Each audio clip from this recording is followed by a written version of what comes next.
di 3 minggu itu, mulai minggu depan pertemuan ke-11, ke-12, dan ke-13 artinya kita bebaskan ya Bun ya berarti. Kita Ya. bebaskan gak ada pertemuan. Tugas Bapak Ibu pertemuannya diganti oleh studi lapangan. Bukan berarti kosong ya, tetap Bapak Ibu mengisi agenda, mengisi absensi, tapi perkuliahannya dilakukan di lokus observasi masing-masing, lokasi observasi masing-masing. Ya.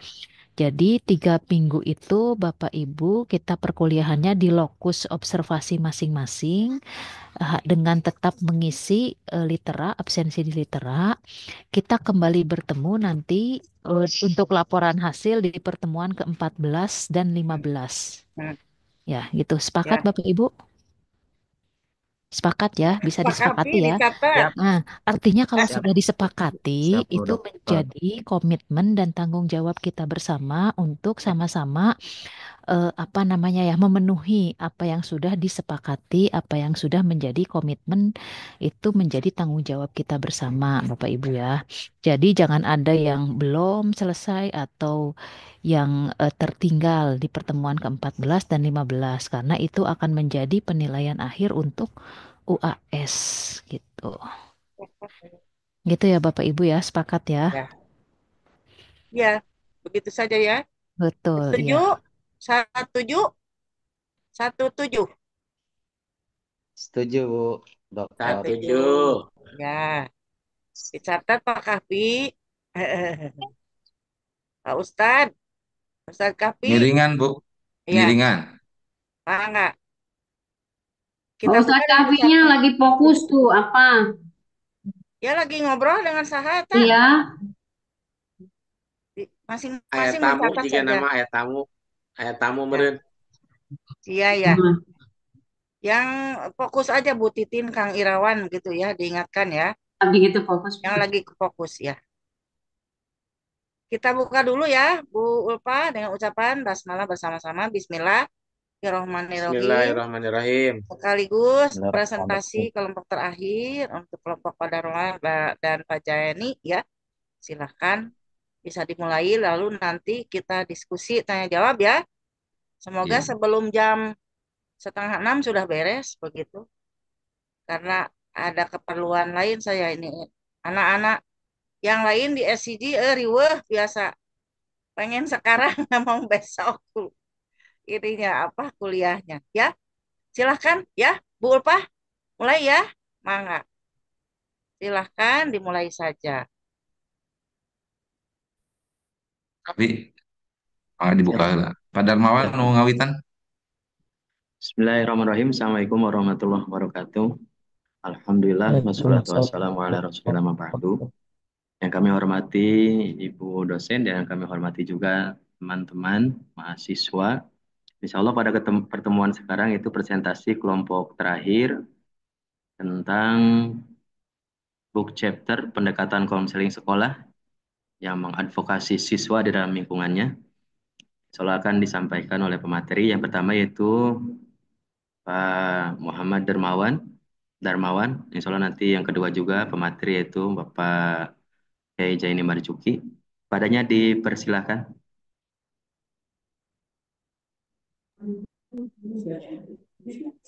Bayan bentarnya. Santai, we, Antena Pak Darmawan. sekantana Santai saja mohon ya. ya. Nyasek, nyasek. Bentar pakai tua kami masih sekantana. Duh itu HP nanai. Ya. Bismillahirrahmanirrahim. Assalamualaikum warahmatullahi wabarakatuh. Alhamdulillahirabbil alamin wa bihi nasta'in ala umuri dunya waddin. Wassalatu wassalamu ala asyrafil anbiya'i wal mursalin. Sayyidina wa maulana Muhammadin wa ala alihi washabihi ajma'in amma ba'du. Yang terhormat dosen pengampu pada mata kuliah ini, Ibu Dr. Teti Rahmawulan MPD dan Ibu Dr. Ulpah MPD serta rekan-rekan S3PI yang saya hormati dan saya banggakan. Sebelumnya mohon maaf, kebetulan saya lagi ada acara ini di Purwakarta, jadi ada suara-suara speaker atau yang lainnya. Maaf. Langsung saja mungkin pada kesempatan ini saya dan Bapak Kiai Marzuki akan mencoba membahas makalah tentang pendekatan konseling sekolah yang menggerakkan siswa di dalam lingkungannya. Konseling sekolah memainkan peran yang sangat penting dalam mendukung perkembangan sosial, emosional, dan akademik siswa. Peran ini semakin penting seiring dengan berbagai tantangan yang dihadapi oleh siswa di era modern ini, seperti tekanan sosial, masalah keluarga, perundungan, hingga kesulitan akademik.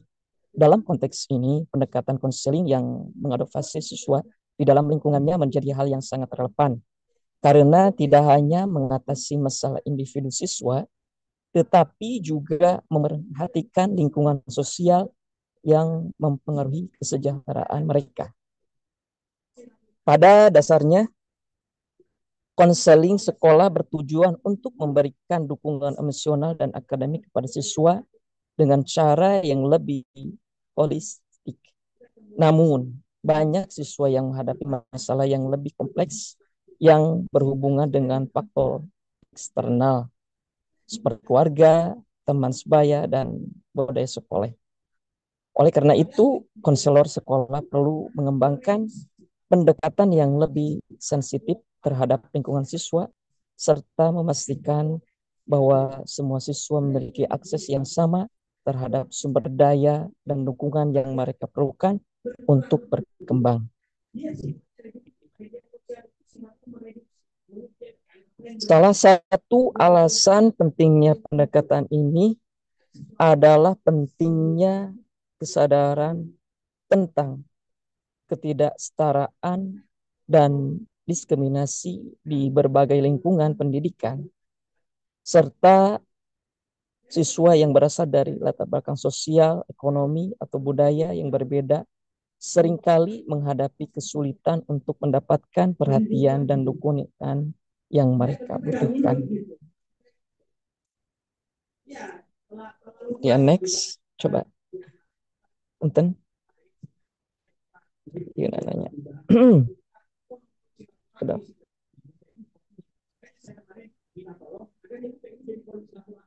Nana itu aduh. Layarnya keberan. Tangan. Kemudian ya, tantangan dalam konsen sekolah. Untuk keterbatasan pendekatan tradisional itu banyak pendekatan hanya berfokus pada individu, siswa, atau sistem sekolah tanpa melihat keduanya secara bersamaan. Jadi itu membutuhkan kebutuhan baru, yaitu konseling yang memahami hubungan siswa dengan lingkungan sekolah untuk hasil yang lebih menyeluruh dan berkelanjutan.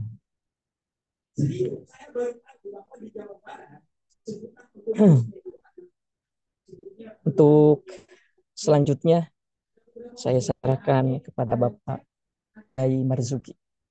Adanya dipersilahkan. Sekedap, benar mohon.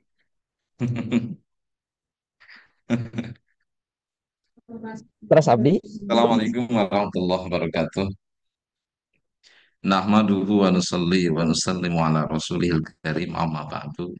Yang kami hormati Bu Doktor, teman-teman semuanya yang sudah hadir pada saat ini. Alhamdulillah kita memuji dan bersyukur kepada Allah Subhanahu wa taala pada hari ini kita bisa bermuajahah walaupun melalui Zoom, dan mudah-mudahan silaturahim kita nyuprih ilmu orang sing ditampi ku Allah Subhanahu wa taala. Amin ya rabbal alamin. Wabil khusus kepada ibu dosen yang sudah membimbing kami sehingga para mahasiswa bisa melaksanakan tugas dengan baik. Bapak-bapak, ibu-ibu yang dimuliakan oleh Allah Subhanahu wa taala, pada kesempatan ini materi yang sampaikan oleh kami adalah pendekatan,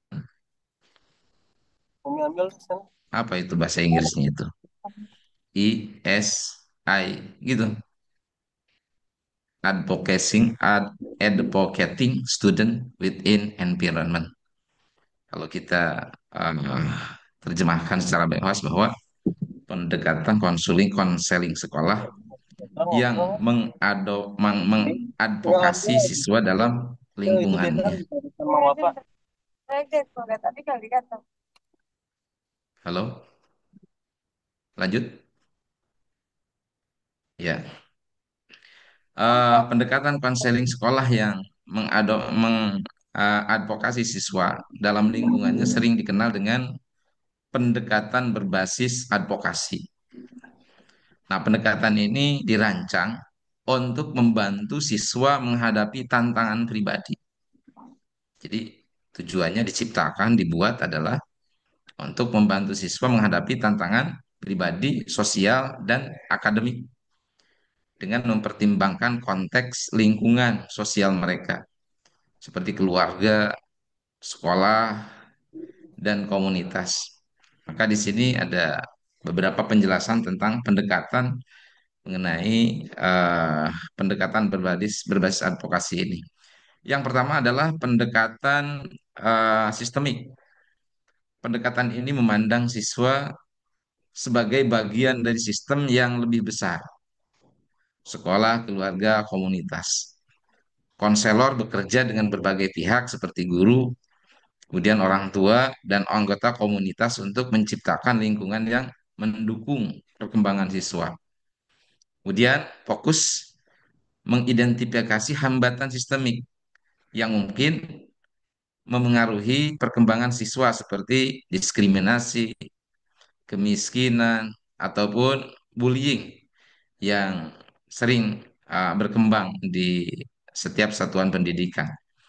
Gitu. Yang kedua, pendekatan berbasis kekuatan atau strength based approach. Pendekatan ini menyoroti kekuatan dan potensi siswa. Alih-alih masalah mereka, konselor membantu siswa untuk mengenali kelebihan mereka. Jadi, konselor membantu siswa untuk mengenali kelebihan mereka dan memanfaatkan untuk mengatasi tantangan. Fokusnya adalah membangun kepercayaan diri siswa dan keterampilan yang diperlukan untuk menghadapi tantangan tadi. Yang ketiga adalah pendekatan kolaboratif. Nah, konselor bekerja sama dengan guru, orang tua, dan pihak lain untuk menciptakan solusi bersama. Kolaborasi ini memastikan bahwa siswa mendapatkan dukungan yang konsisten di berbagai aspek kehidupannya. Fokusnya adalah membentuk tim pendukung siswa yang holistik. Yang keempat adalah pendekatan berbasis advokasi sosial. Di sini konselor berperan sebagai advokat siswa gitu kan.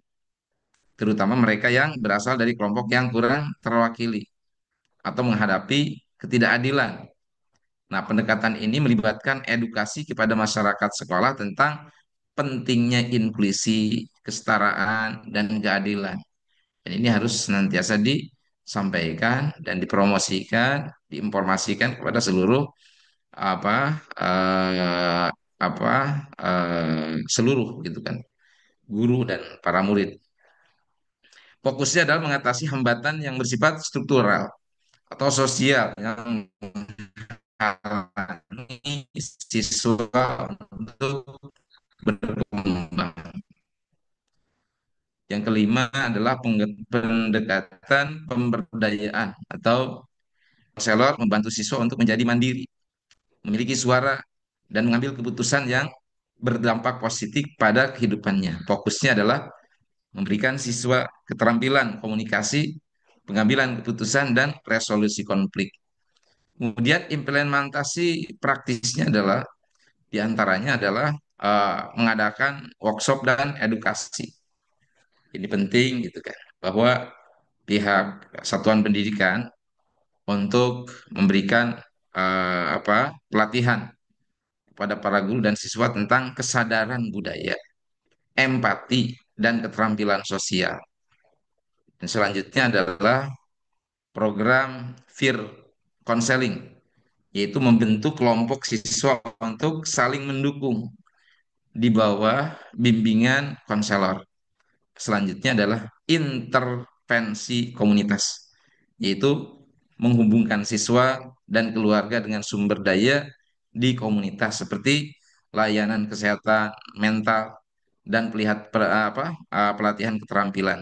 Selanjutnya adalah eh, di sini peningkatan kesadaran, yaitu membantu siswa memahami hak-hak mereka dan cara mengadvokasi diri sendiri dalam situasi sulit, sehingga mereka dalam kondisi apapun bisa mempunyai mental yang bagus, mental yang hebat, mental baku, mental bagus dan kuat. Sehebat apapun permasalahan-permasalahan yang dihadapi oleh mereka setelah eh, apa metode seperti ini. Kemudian pendekatan ini tidak hanya berfokus pada penyelesaian masalah individu, tapi juga bertujuan untuk menciptakan lingkungan yang lebih suportif bagi siswa secara keseluruhan. Mungkin itu yang dapat disampaikan daripada materi kami, yaitu pendekatan konseling sekolah yang mengadvokasi siswa dalam lingkungan. Ya. Kesimpulannya adalah pendekatan advocating student within environment mendukung siswa secara holistik dengan mengembangkan kapasitas internal mereka, meningkatkan kesadaran kritis terhadap tantangan sosial. Pendekatan ini menciptakan keseimbangan antara pengembangan pribadi siswa dan adaptasi lingkungan sekolah, mendorong perubahan yang inklusif, suportif, dan adil di komunitas sekolah. Nah, kalau ini semuanya bisa dilaksanakan, dilakukan oleh komunitas sekolah, ini luar biasa gitu kan, untuk mengantarkan siswa-siswi kita menjadi manusia yang tangguh, menjadi manusia yang unggul. Dan mudah-mudahan kita semua termasuk bagian daripada yang sudah disampaikan barusan. Amin ya rabbal alamin. Hatur nuhun, Allahumma muwaffiq ila aqwamit thariq. Wassalamualaikum warahmatullahi wabarakatuh.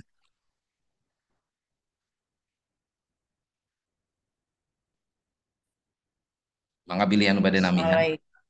Waalaikumsalam. Alhamdulillah hatur nuhun ke pemateri Pak Kiai Jeni sareng Kang Muhammad Darmawan mengenai konseling pendekatan advocating study with environment. Insya Allah di tahap selanjutnya ataupun sesi selanjutnya yaitu tanya jawab ataupun sharing dari teman-teman. Barangkali ada yang ingin mengomentari tentang advokat di sekolah, di lingkungan sekolah. Nampaknya kejadian hari ini cukup ramai, kadang ada tragedi-tragedi di sekolah, baik itu siswa dengan guru. Barangkali nampaknya Pak Kang Irawan mau berkomentar ini. Sudah ya Pak. Enggak kan? Perkawis judul anu tos didugikan ku pemateri. Nawi aya pertanyaan ataupun masukan. Dipersilakan Kang Irawan. Nusa kada Kang Arif Husni namin. Nampaknya tos siap ya. Nah, Arif, ada mangga Pak Arif. tragedi-tragedi di sekolah. Pak Arif, Pak Arif, mangga. Di kiatannya, di kiatannya, di kiatan. Kegiatan, sharing, Mangga, sharing, mangga. pendekatan. Masya Allah, luar biasa. Ini judulnya sangat menarik, Pak Kiai Marzuki dan Ustadz Darmawan. Pembahasan yang telah dipaparkan kaitan dengan pendekatan advokasi siswa dalam lingkungan untuk konseling sekolah. Kita pahami bahwasanya kita merupakan negara Pancasila. Sila kelima, keadilan sosial bagi seluruh rakyat Indonesia. Nah, kita tahu siswa itu mempunyai latar belakang yang sangat berbeda-beda, baik dari latar belakang ekonomi, kemudian keluarga, sosial, budaya, dan lain sebagainya. Tadi ada bahasan advokasi pendidikan, ya. Nah, yang saya pahami, advokasi pendidikan itu adalah upaya untuk meningkatkan kualitas dan akses pendidikan serta memperjuangkan hak-hak pendidikan bagi semua siswa. Nah, ini menjadi sebuah catatan ya, catatan eh, kita melihat di lingkungan kita, khususnya di dunia pendidikan hari ini eh, banyak tumbuh atau banyak eh, apa namanya sekolah-sekolah yang sangat high school atau eh, berkualitas, tetapi di sini juga ketika sekolahnya itu baik, maka orang yang masuk juga terbatas.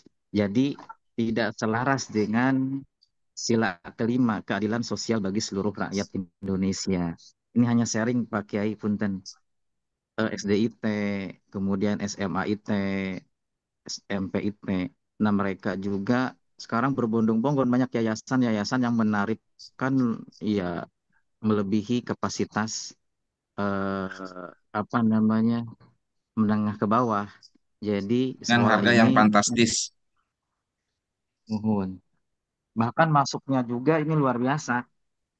Masuknya juga ada yang 50 juta gitu kan ya. Ya, Berarti di sini tidak selaras dengan keadilan sosial bagi seluruh rakyat Indonesia. Jadi yang masuk sekolah tersebut itu hanya diperuntukkan bagi yang punya uang atau yang punya modal besar, baik itu orang pengusaha, pejabat, dan sebagainya.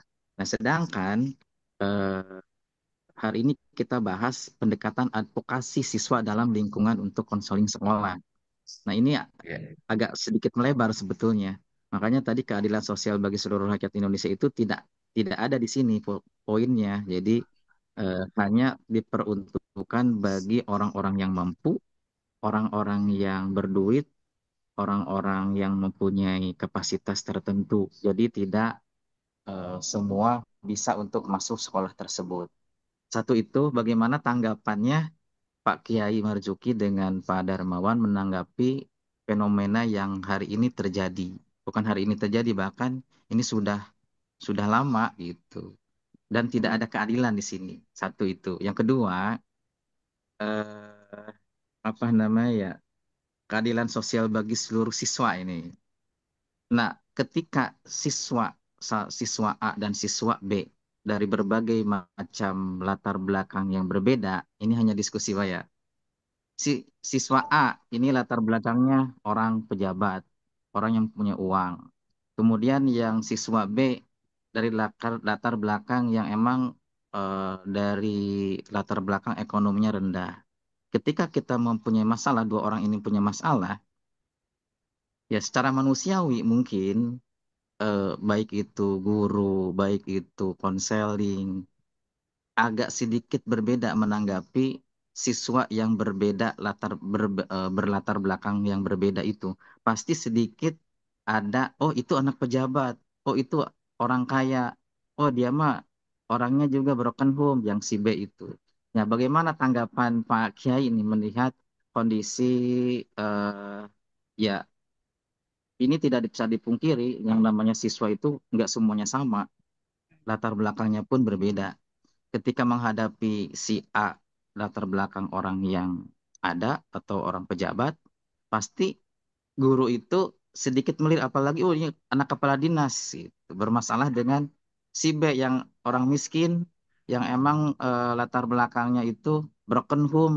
Pasti ketika ada punya masalah meskipun yang si B itu agak benar, agak sedikit oh janganlah itu mah anak pejabat jangan diapa-apain gitu. Meskipun si anak pejabat ngebully yang anak-anak miskin gitu. Gimana tanggapan Pak Kiai ini? Ini sering terjadi sebetulnya di sekolah-sekolahan kita. Ini tidak menutup kemungkinan di sekolahan Bapak Ibu juga pernah terjadi dengan kondisi seperti ini. Ini anak kepala dinas, ini anak saudaranya ini gitu. Karena saya juga pernah mengajar bahkan kepala sekolahnya pun, oh itu hati-hati saudaranya kepala dinas ini gitu. Jadi tidak lanjut itu apa namanya status hukumnya juga udah ditutup aja nggak jadi masalah. Nah, ini keadilan sosial bagi seluruh rakyat Indonesia pun terhenti di sini.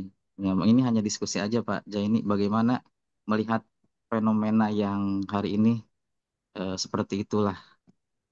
Demikian mungkin ini hanya pembuka prolog, mangga atur nuhun. Serta Candi Waler. Mungkin Bu Hajah Titin pada nambihan heula atau nabi paling awalat mangga atau nabi nusanes lah mangga. Dan memang permasalahan-permasalahan itu banyak kita temukan itu kan Pak Arif. Saya juga merasakan hal seperti begitu gitu kan. Bahkan yang parahnya gitu kan. Ketika di salah satu lembaga pendidikan dan ini adalah notabene lembaga pendidikan Al-Qur'an. Nggak usah disebutkan namanya ya. Eh, Kemudian masuk ke situ itu